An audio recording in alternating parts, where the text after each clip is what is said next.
Labas rytas, draugai. Trečia diena Klaipėdoj. Išsimiegojau labai gerai. Vakar irgi tikrai nuėjau apie 10 miegot. Iš tikrųjų labai buvau pavargęs, daug įspūdžių, daug su dviračiu minta, daug vaikščiota. Tai šiandien Klaipėdą šiek tiek mes paliksim. Yra šiandien toks noras nuvykti į Nidą. Pažiūrėsim, kaip mums pavyks. Nidoje irgi senai bebuvau, tai noriu irgi tą visą kraštą šiandien pasižiūrėti. Nidos lankytinas vietas. Tai va šiandien bus tokia paskutinė diena kaip ir Klaipėdoj, per brūkšnelį Nida. Tai va šiandien visai norėčiau nukeliauti iki Nidos. Let's go! Nusipirkom bilietus į Smiltynę. Pirmyn atgal kainuoja €70. Rašo, kad tas pats bilietas galioja ir atgal. Tai dabar persikelsim į Smiltynę. Susirasim autobusų stotį ir keliausim link Nidos. Rugsėjį turbūt dar ir neturbūt, o iš tikrųjų važinėja dar autobusai į Nidą. Nidoje dar aplankysim žymiausius objektus, pasivaikščiosim. Manau, Nidoje irgi šiandien bus labai gražu. Oras irgi kaip ir visas dienas pasakiškas, tai va, plaukiam dabar benai į Nidą.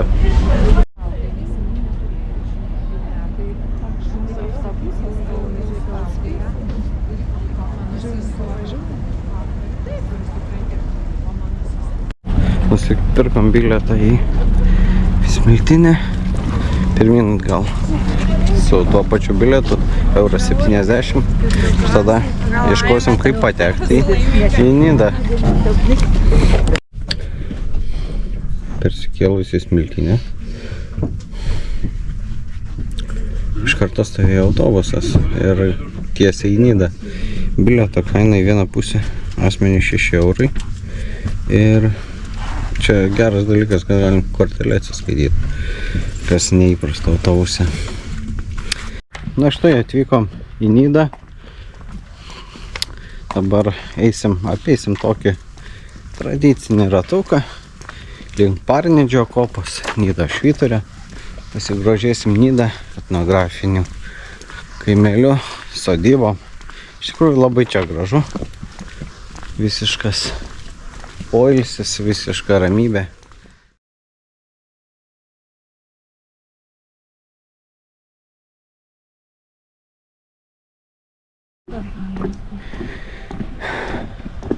Etnografinė sodyba su vėtrungėm, ten žuvį rūko, laivai.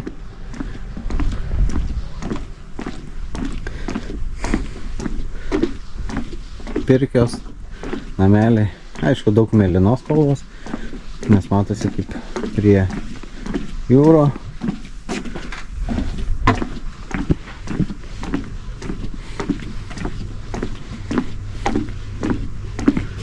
Taip pat už tos sodybos yra eksponatas, yra žvejybinė Kuršių marių žvejų valtis. Štai taip atrodė. Dar medžių kvepia. Tai šita sodyba, kaip prašo, pastatyta 1927 metais. Name gyveno žvejas Martynas. Purvinas tokia istorija su šeima. Žmonai mirus įsivedė Ana Paleikis iš Preilos. Šio sūnus Johanas perėmė žvejybos verslą ir 44 metais, kaip ir dauguma Kuršių nerijos gyventojų, jis su šeima pasitraukė į Vokietiją. Sodyba smarkiai nukentėjo per 70 metų ledonešį. Tai va, vien žodžiu, visa šios sodybos istorija. Irgi, ją galima irgi patekti už kelis eurus.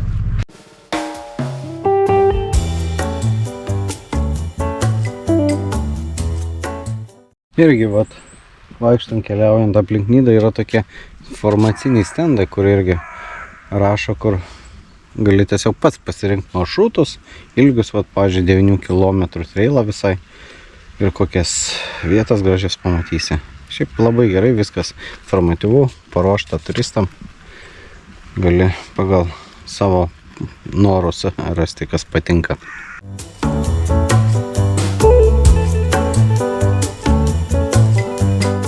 Čia iš tikrųjų, kaip rašo, kad šie laiptai į Parnidžio kopą jau yra ketvirtieji, nes šita kopa iš tikrųjų, būdama gyva, po truputį migruoja, užpildama senuosius takus, juos tenka perkelti į saugesnę vietą, o pirmieji laiptai buvo čia pastatyti apie 1975 metais, tai iki to lankytojai į kopą lipdavo ir nuo jos leisdavosi kaip sugalvodavo. Tai žmonių išvaikščiotose vietose išjudintas būdavo smėlis ir greitai nupūstamos vėja, taip formuojamos naujos įdobos, keičiamas reljefas. Tai va, tai žodžiu, tai va ir lipsim dabar tais laiptais. Tai va, nuo pastatymo jau ketvirtieji laiptai. Lipėjus beveik Parnidžio kopos viršaus atsiveria štai toks vaizdas į Kuršių marias. Kopos, miškai, smėlynai, uostai. Nežinau, ar gerai matysis, čia per medžius nelabai kas matosi, bet čia yra, priejau prie tokios vietos, kur yra klajojanti kopa. Tai senoji nida buvo piečiau, netoli dabartinės sienos, ir jos link grėsmingai artėjant didžiuliai kopai apie 1732 gyvenvietė buvo priversta persikraustyti saugesnę vietą, tą, kurio išliko iki šių dienų. Atslinkusi kopą po storų smėlio sluoksnių palaidojo seną nidą ir slinko toliau, grasindama praryti naująją. Ją pavyko sustabdyti tik šiaurinę dalį, apsodinus kalnapušėm, va tokiom kaip ir mato čianai. Tai va čia irgi puikiai pavaizduota senoji kopa, senoji nida, kuri iki 1732 ir dabartinė, tai viskas buvo užpilta. Tai ir va čia irgi tyrinėtojas matosi, daug žmonių kaulų žuvusių.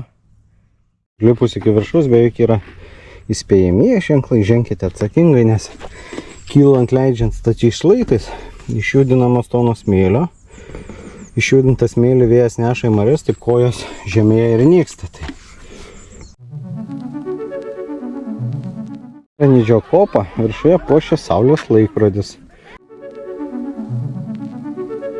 Čia galima pasigrožėti kopomis, Baltijos jūra, Kuršių mariomis. Labai gražu.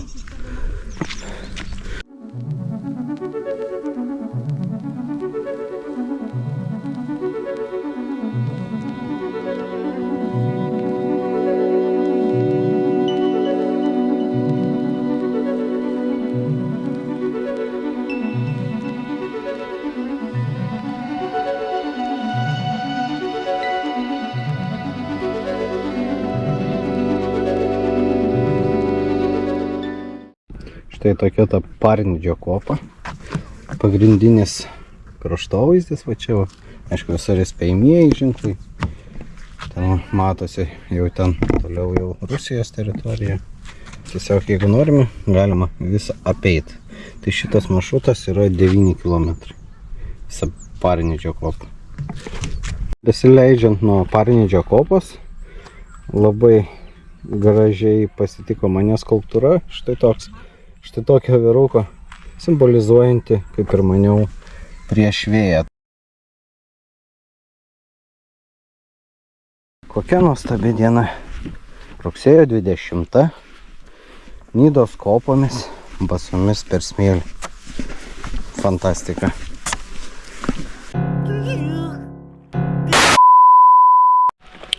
Maždaug kilometras nuo Parnidžio kopos yra toksai įdomus objektas. Nidos švyturys.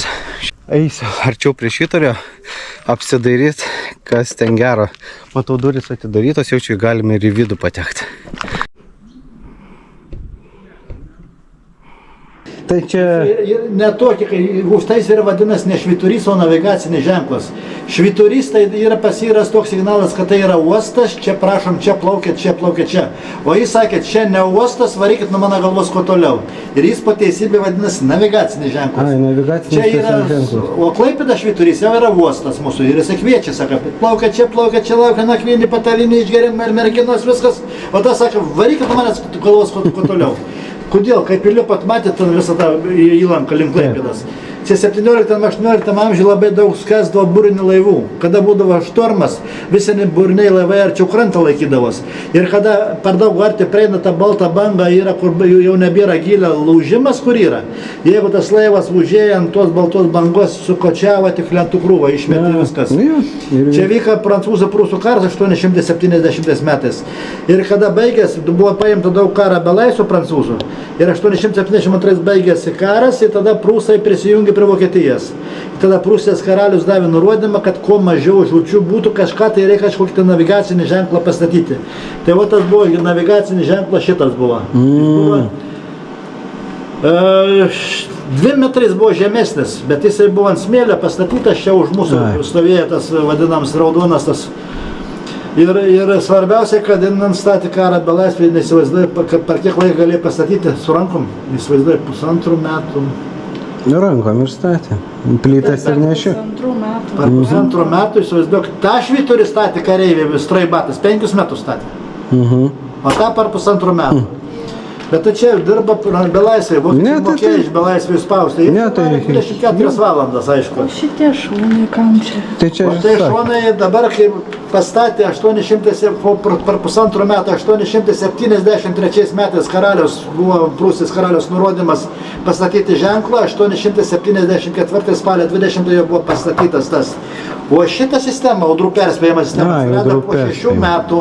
Po 6 metų, kada buvo nutemti laidai, kažkokie kabeliai iki Kaliningradą, buvo tiesioginis ryšys iki ten daitą, ir ten, reiškia, buvo prisijungimas, ten jau buvo, jau tinklas buvo vokiečių išvystytas. Ir, reiškia, 880 metais tas švyturys turėjo tiesioginį ryšį su Hamburgu. 880 metais su Hamburgu jis ats. Pagalvokit, kada Lietuvoje 1911 metais 17 balandžio užsidegė pirmoji elektros lemputė. O čia jau turėjo ryšį su Hamburgu. Kas Hamburgas buvo, tai mokslo technikos centras, buvo prognozuotojai, sinoptikai buvo, reiškia, numatytom valandom išeidavo į eterį, aišku, buvo Morzės abėcėlė, jam telegrafą atstukačindavo ir sakydavo, gerbiamas kolega, jūsų priekrantin, 15 ar 16 valandą artinas 5 ar 6 balų štormas. Ką jis padarė, tada jie išeina, čia pakelio vėliavas. Medžių nebuvo. Medžius tik po to sodina pašytė. Matėsi, žvėjai plaukė marės, plaukė jūrą, jau labai gerai matė. Vyrai atsisukant pažiūrėjo, nu Hebra sako, matė tokį vėliavą, baliavojam toliau, neplaukėm nieko. Daug gyvybių išgelbėjom. Aišku. Aš 44 metais atsitrakdama vokiečiai subombardavo, susprogdino, rusam netiduos tokia. Tas svarbiausia, kad švyturys pirmasis buvo be lempos. Be lempos, pasirodo, buvo čia frenelio lęšis, buvo labai didelis frenelio lęšis, 5 numerio pats didžiausias. Ir vidury buvo įmontuoti 5 degikliai. Degė mineralinę alyvą. 3 minutės degė, 7 ilsėjosi. 3 minutės degė, 7 ilsėjosi. Čia yra graviūra, pažiūrėkite, tai į medį, va, tai viršui, matote, aš išvytinimo. Ten buvo žmogus, čia pradžioje tai buvo, matyti, žmogus viską reguliavo. Paskui jau čia viskas ištobulėjo, viskas, tas lempas atsirado ir paskui, kad viskas kitaip lėlė. Bet pats pirmasis tai buvo su mineralinė alyva. Įdomiai. Tai va, tai dabar pasirodo šitam visiškai tas švyturys atrestauruotas. Galima pasikelti patį viršų, labai patogus laipteliai. Metaliniai, gražus, va toks į patį viršų. Tokie patogus lipt laiptai. Tai va, užlipsim į viršų. Apačioj būdintis vyrukas, kuris pardavinėja bilietus, davė žiūronus. Sako, galėsit pasižiūrėti. Nes paprastai švyturys tipo atidaromas tik tai savaitgalis, bet leido kažkaip mums pasisekė, kad ir šiandien jis buvo atidarytas. Tai va, davė žiūronus, įlipsim, pasižiūrėsim. Viskas restauruota, nudažyta, pritaikyta turistiniam tikslams. Šiaip gražu. Atrodo, lipi, viršūnės dar nesimato. Na va, ir pati švyturio viršūnė gražiai įrengta. Va, įlipo. Čia pro langelį galim pasižiūrėti. Wow. Geriausiai investuoti 5 eurai.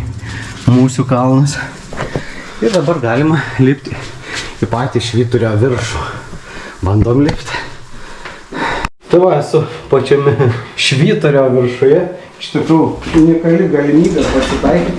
Visiškai negalvoju, kad čia į viršų užlipsiu.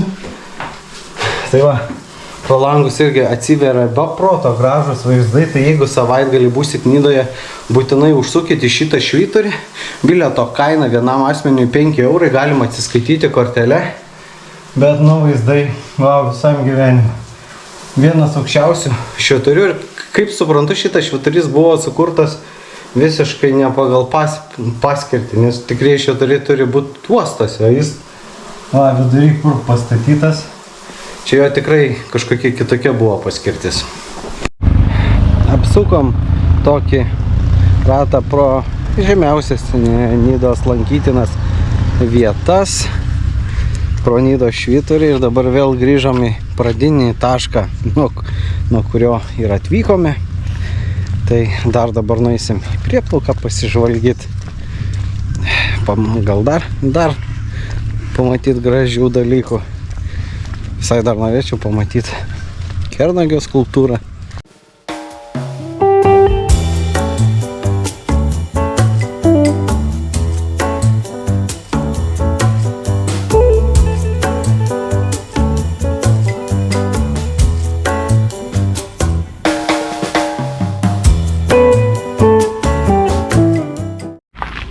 Bevaikščiodami aptikom garsėje Kernagio skulptūrą Nidoje. Su ta intencija, kad Benai plaukiam į Nidą. Taip ir vadinasi Vytauto Kernagio Benas. Čia iš to filmo Maža išpažintis, 20-mečio Kernagio suvaidintas Benas su gitara ir 4 dainomis pasidarytų legenda šitam herojui. Taikyta frazė Benai plaukiam į Nidą, imta vadinti kultinį ir netgi tapo populiarios muzikos Nidoje festivalio šūkiu, o pats sovietmečio neformalas Benas festivalio simboliu. Tai vat. Ir taip pat atminimo lentelė yra Vytautas Kernagis, parašas jo. Nuostabu.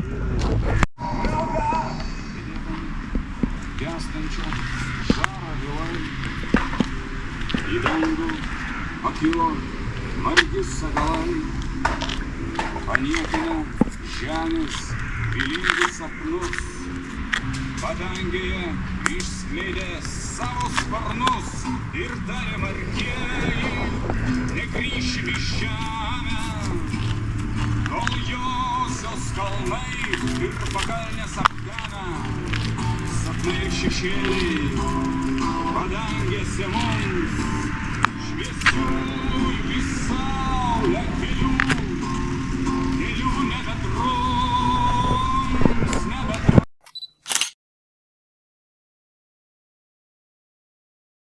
Two hours later. Pavaikščiojom po Nidą, tokia ta Nida, graži, mėgstantiems ramų poilsį, gamtą, ramybė visiška, tai tikrai nuostabų perlą turim mes Lietuvoje.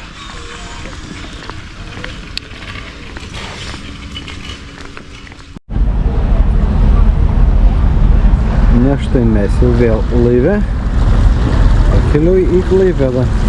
Už kelių akimirkų vėl atsidursim Klaipėdoje.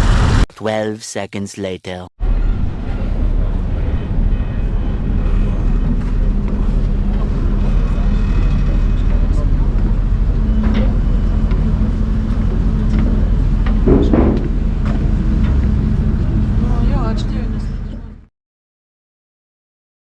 The next day. Labas rytas, draugai. Gražus saulėtas šeštadienio rytas Klaipėdoje. Šiandien yra rugsėjo 21 diena. Kaip ir pradėjau kelionę Klaipėdoje, taip ir užbaigsiu kelionę Klaipėdos geležinkelių stoty. Žaviau su šituo bokštų laikrodžiu. Dabar yra po 11 valandų. Mūsų traukinys išvyksta 12 valandų 47 minutės. Ką aš galiu pasakyti apie Klaipėdą? Nuostabu čianai. Miestas visai kitoks nei visi kiti Lietuvos miestai, neskaitant jūros. Europietiškas, multikultūrinis, nei kiek neprimena Kauno, Vilniaus. Toks pabuvus Klaipėdai pasijauti lyg būtum pailsėjęs kažkur užsienį, kažkur užsienio uoste. Tai va. Tai ačiū, kad žiūrėjot mano šitą video vlogą. Ačiū, kad buvot su manim visą laiką. Tai nepamirškit paprenumeruot kanalą, paspausti subscribe mygtuką, jums visiškai nieko nekainuoja. O man reiškia labai daug. Ir iki kitų kelionių, iki kitų vlogų, iki kitų video. Ate draugai, ačiū, kad buvot su manim.